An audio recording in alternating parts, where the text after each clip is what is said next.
Hi, Michelle. Hi, Karen. I hope you're able to watch this. This is not how I usually roll out of my comfort zone again. But I did write something that I want to share with each of you, and I know that your preference for reading is through your auditory neural pathways instead of visuals. So I thought I would try to somehow do this speaking, and hopefully you can upload it somewhere. So this is something I wrote after a few weeks of reflecting on the election, which has been really hard. This is one way I figured out I'm a writer. These times I'm rendered useless by my thoughts swarming around unrelentingly in my head, distracting me from kids, friends, books, whatever, until I finally say, okay, okay, and sit myself down to get it all out so I can move the hell on. Of course, in this case, that's exactly what's been batting around in there, how I am going to move on after this election. Because to be sure, this is a before and after moment, one of literally global proportions. 9/11 was one of those moments too, but then it felt like everyone was pretty much on the same page, united in our grief and patriotism, whereas these past couple of weeks have felt like some hellish inversion of that. It took nearly 2 full weeks to feel like I could write about it without it just being an F-bomb laden rant, though there will surely still be some of that. It started way before the election, of course, the revulsion I felt regarding Trump and honestly most of the people who supported him. But I have to admit that I not only thought Hillary was going to win, but that I had the now obviously naive, privileged hope that she was going to win big, and I would be reassured that people are basically good, love Trump's hate, reason wins out over ignorance and greed, and I can resume life dodging the random deplorable, still spewing Trump's deplorable spew.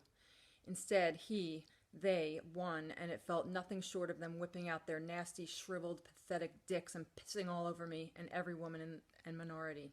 Don't even start me on the women and minorities who voted for him because I have no words for that. Oh wait, one just came to mind, dupes. It's hard to describe what watching him win felt like that night.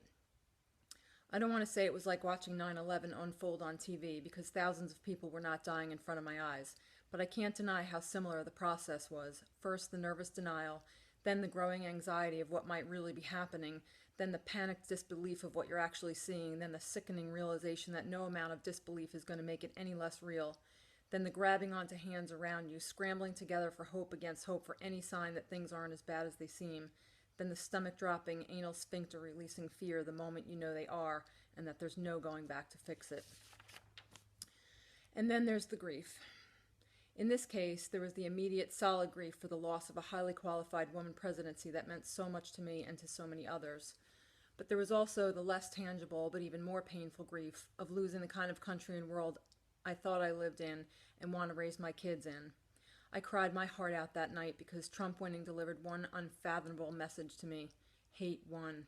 More people chose hate. I didn't sleep much before I had to get up and tell Jack that the bully won. Fifth graders talk about bullies all the time and have TVs and iPads. Jack called Trump a bully way before I ever did. Jack's school is racially diverse and kids missed nothing during the campaign. Some of them have been rightfully scared, and Jack has rightfully been full of questions, which has felt somewhat good and totally awful to talk about with him, ad nauseum.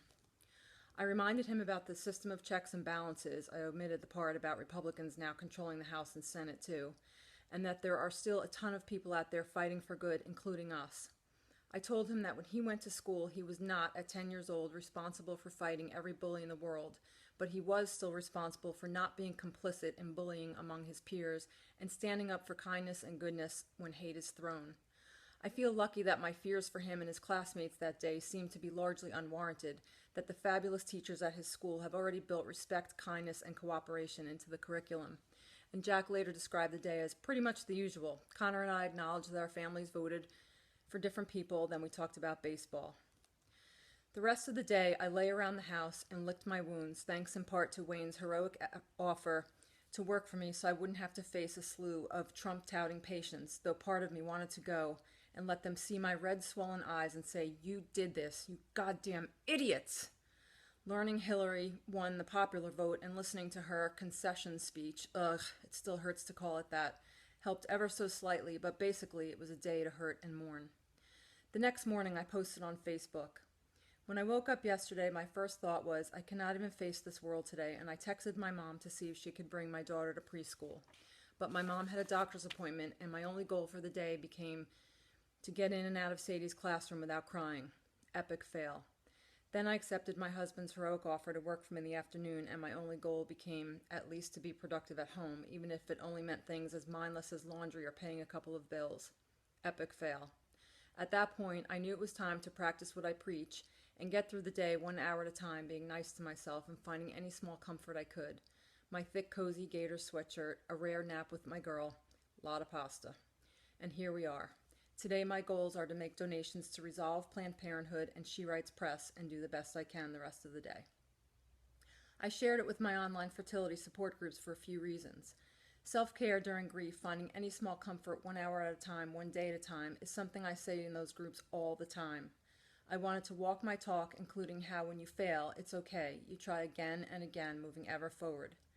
I was also sharing what I did to feel some sense of control and empowerment, which I also encourage in the groups, and which for me that day was the donations, 2 of which, Resolve and Planned Parenthood, directly impact fertility issues, and the third, She Writes Press, indirectly, which by sharing also served to reaffirm my determination to fight and be a voice for these very groups.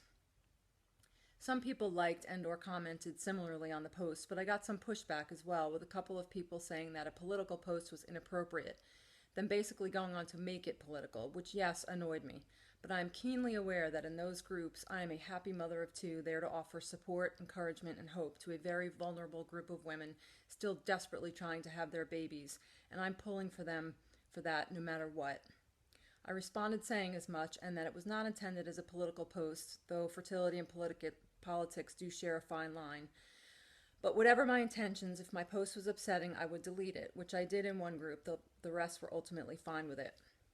I also posted it in the Resolve volunteer group, with added thanks to Resolve for all they do, saying I am with them more than ever, and urging everyone there to get behind Resolve's $11.11 on 11/11 donation drive. One member ripped me apart. She trotted out Obama, Trump, and healthcare, even though I had mentioned none of these.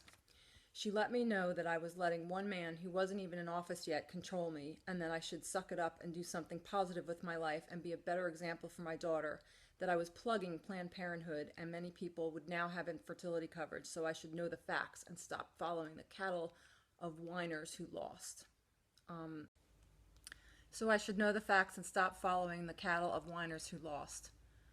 Excuse me? This was not a group I considered vulnerable, but the very kind of group in which my grief about women's issues should be safe, and indeed largely shared, which sucked for her because I ripped her right back in much more sophisticated language than she used, and I'm not gonna lie, it felt fucking great. She backpedaled a little then, giving me the "it's all gonna be okay" for who, her, then later apologized, saying she got carried away. I wasn't sure how to respond. It's okay, but it wasn't okay. Apology accepted? That somehow made me feel like a victim, and I was not going to be her victim.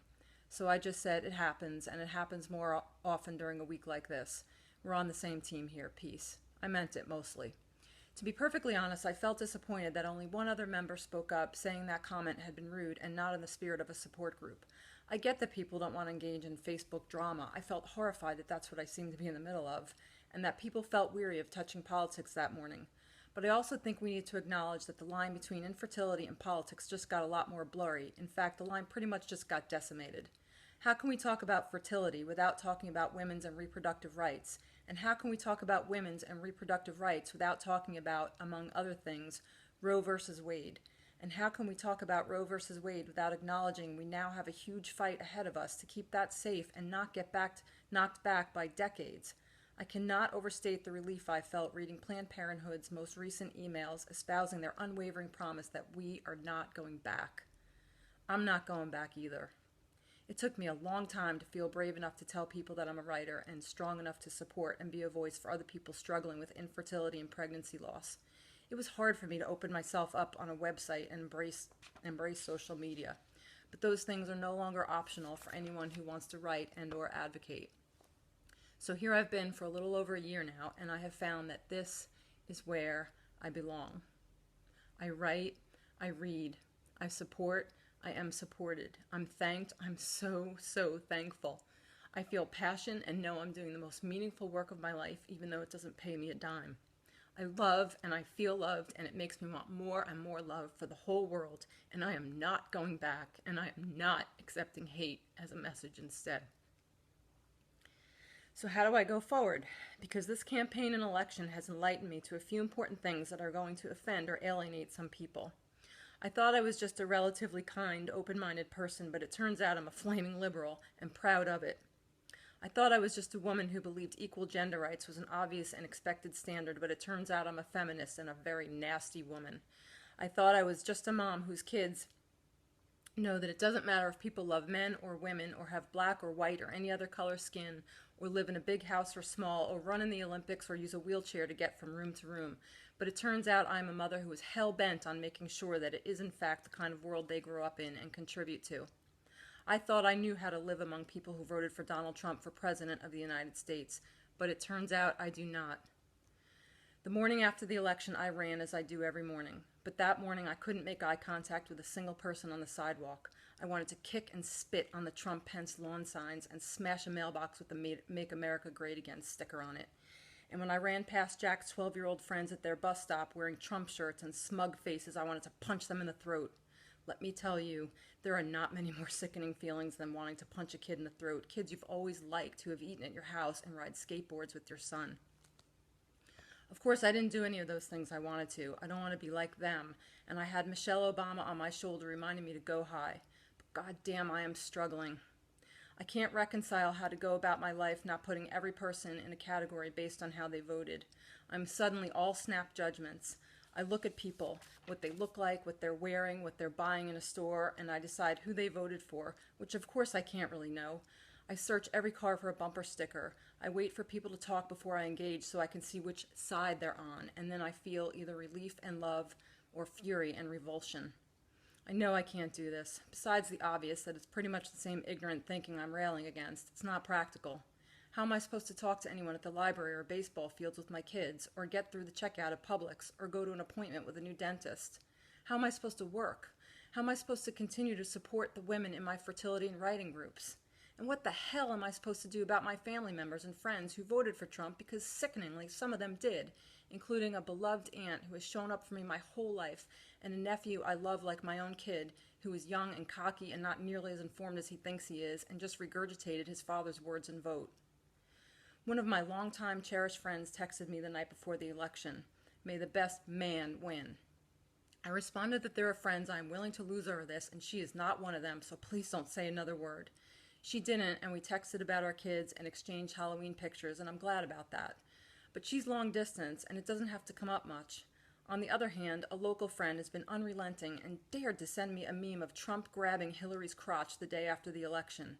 It was not an isolated incident. He often tries to needle me, even though I stopped responding to him months ago. He was the best man at our wedding 17 years ago, and I seriously don't know if I'll ever talk to him again. I mean, who wants a friend like that? I cannot respect our different beliefs.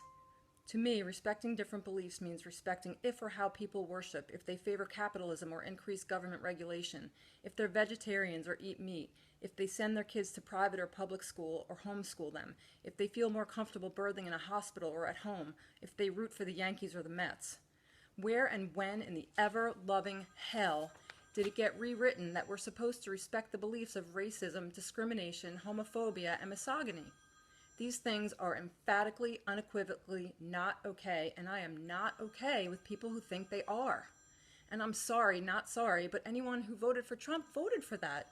Anyone who voted for him decided that not only one of these things, but all of them lumped together in one frothing, raving narcissist was okay in our highest office. I know they aren't all horrible people. I know they have their own personal reasons, a million of them that range from I hate that lying cunt Hillary. Fucking wow, that is probably the lamest reason of all, because hate her or not, she was the one candidate actually fucking qualified for the position. So if you're that moral, you vote for her even though it's going to cost you something. To I'm angry and this is a cry for change. To I cannot vote for a pro-choice Supreme Court appointee, and everything in between. And I know this. No reason is good enough. Sarah Grimke, an abolitionist, writer, and women's rights activist depicted in Sue Monkid's breathtaking historical novel, The Invention of Wings, is burned in my brain. Toward the end of the book, Sarah makes a final plea to her mother to free a slave, which offends Sarah's sister Mary. Mary stiffened. "We don't need you to come here and lecture us about slavery. I won't stand here and defend it to you. It's our way of life." Her words infuriated me. I wondered for a moment if holding my tongue would help my cause with Mother. Was it ever right to sacrifice one's truth for expedience? It gave way inside of me, years of being here, coexisting with the untenable. Your way of life, what does that justify? Slavery is a hell-concocted system. It cannot be defended. That is exactly where I'm at, and where I will remain. After months and months during the campaign, I am done listening to people justifying the unjustifiable. Done. I have wondered how people could be complicit in such evil since I read Night by Elie Wiesel in 10th grade. I know some people bristle at the implication that this is anything like what Hitler did, but that had to start somewhere, didn't it? Well, I will not be complicit. Part of me loves the sentiment and certainly the practicality of wearing the safety pins, but part of me hates it. Is it really any better than scarlet letters or yellow stars? I've fallen in the middle and put one on my purse. I will not be one who stands there waving goodbye to Jews on the train saying, gee, I'd really like to help, but it sucks. What are you going to do? It sucks, but what are you going to do? I heard for days after the election from people that I love and who voted for Hillary. You're letting yourself get too upset about this. You have to let it go. There's nothing you can do about it. It was infertility's version of you just have to relax, which for anyone who doesn't know makes a person struggling to have a baby want to kill the person who said it and or herself. Nothing I can do about it? That hurt. Haven't they listened to me at all in the past year? I'm a writer. I'm an advocate for fertility and reproductive issues. I am exactly someone who can do something and must. Now is exactly the time I need to be the voice I've wanted to be. It just got a whole lot more complicated and uncomfortable than it already was because some of my audience and community voted against pretty much everything I believe in and want to fight for. Some of them are going to lash out that I'm political and inappropriate. Some of them aren't going to like me anymore. Then I realized maybe it didn't get more complicated. Maybe it actually got simpler because I no longer care if I offend or alienate those people. Not that I will attack anyone personally, I will not. But the issues, yes. Not just reproductive, but racism, exclusion, homophobia, and the rest of the deplorable agenda. And I'm fine with anyone being just as done with me as I am with them. It's a little disappointing, but hugely liberating. Of course, I'll be looking for other ways to speak out as well. I made my donations and I'll keep making them. I called 2 congressmen last week and emailed another, and I'll keep doing that too. I will support like-minded writers by buying their books and sharing their articles and posts and reminding them that I am with them. I will go to Washington in May and participate in Advocacy Day with Resolve. I will welcome suggestions and ideas of other things I can do as they come up. And importantly, I will not become complacent, which is something I fear as the shock and horror of the election wears off and the feral voice of a Trump administration becomes normalized.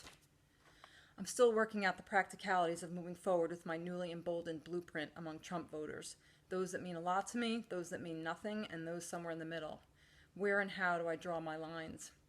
What I've figured out so far is it's going to be different in real life than in my writing and online. It has to be. Real life is going to have to be interaction by interaction and will look different on different days depending on people, environments, and moods, both others and my own.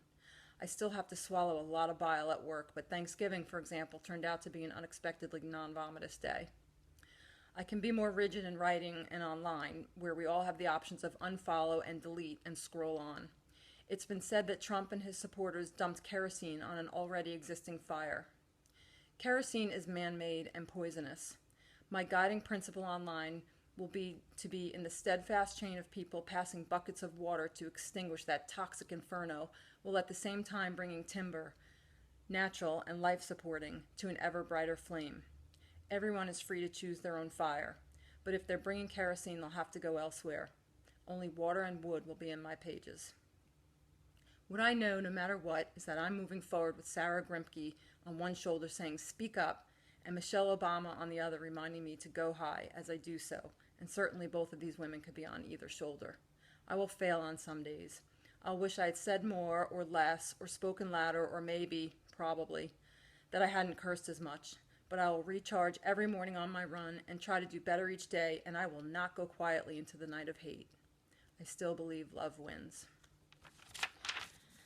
Thank you for listening, and because most people will not read something that long, I also did a Cliff's Notes version, so I'm going to read that to you now, my friends.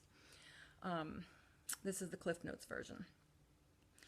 I'm a writer. I'm an advocate for fertility and reproductive issues. These are not mutually exclusive, now more than ever, quite the opposite.